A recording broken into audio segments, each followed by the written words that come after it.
Today, I want to talk about what is behind all the hysteria following Trump's victory and the various protests and marches that occurred in the wake of that. Black Lives Matter, or BLM, became much more active after Trump's victory, as did Antifa, which claims to be anti-fascist, and various women's groups and other social justice warriors who organized protest marches on Inauguration Weekend as well as other events later. This activity has continued for months, including episodes of violence and unrest, with even some on the alt-left surprisingly supporting an anti-free speech sentiment because of fear that free speech would benefit Trump or those aligned with him. The latest anti-Trump demonstration strangely involved NFL players who are kneeling during the national anthem preceding their ball games, though the alt-left apparently had no problem with this exercise of free speech.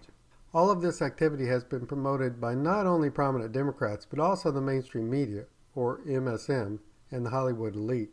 Note that the Democrats, the MSM, and the Hollywood elite are all funded or controlled by extremely wealthy and powerful interests.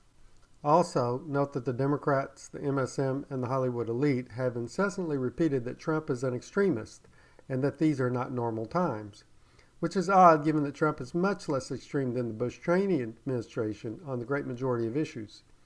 And most of those promoting the protests today, especially in the MSM, found that regime to be quite normal.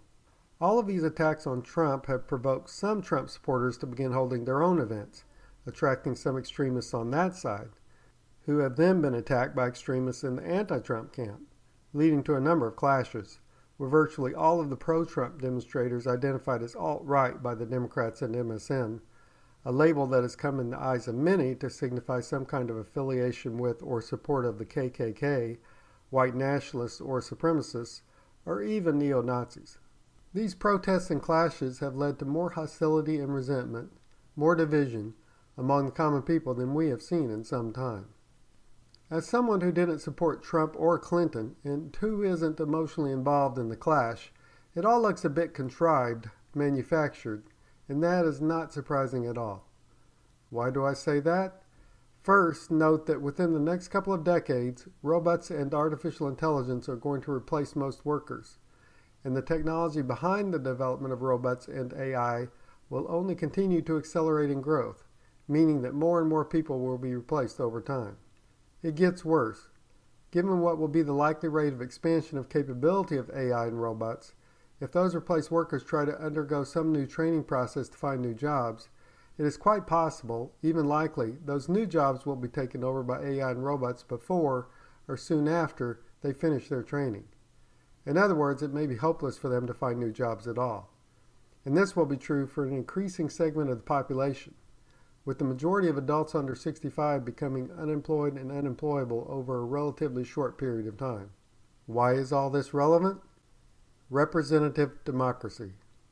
If the majority of working-age adults are unemployed and unemployable, they can elect candidates to make sure they are well taken care of, that they are given some opportunity for employment that will not be taken away by AI and robots, or even that they are guaranteed enough income and benefits so that they can have a decent quality of life.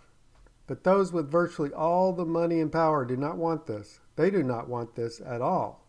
They are going to automate everything to increase their profits, and they certainly don't want some politicians to come along to take away some of that money to provide for the workers who lost their jobs. So they have to wreck representative democracy completely before the age of robots.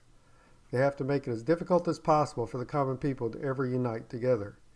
And if the common people do somehow manage to do that, they want to ensure that it will be too late, that they have achieved complete ownership over any candidates that have a chance in any election, or that there is some sort of distant world government in place that makes all the important decisions and that is not accountable to U.S. voters, or even maybe that they have already dispensed with elections as they have lost fear of revolution by the development of a robotic police force. So they want to create division and hostility among the common people, and they want to create social chaos and confusion in order to make it difficult for the common people to see what is going on so that they can overcome the division and hostility. Now, this has been going on to some degree for many years, but it has greatly intensified since Trump was elected. If Hillary had been elected, then the need for the aforementioned elites to increase division by creating pandemonium in the streets and social chaos would not have been as great, as she was their candidate, and she would have helped them consolidate their power through more direct means, including working with the elites of Silicon Valley and those who run the MSM to shut down alternative sources of information and news and achieve almost total information control.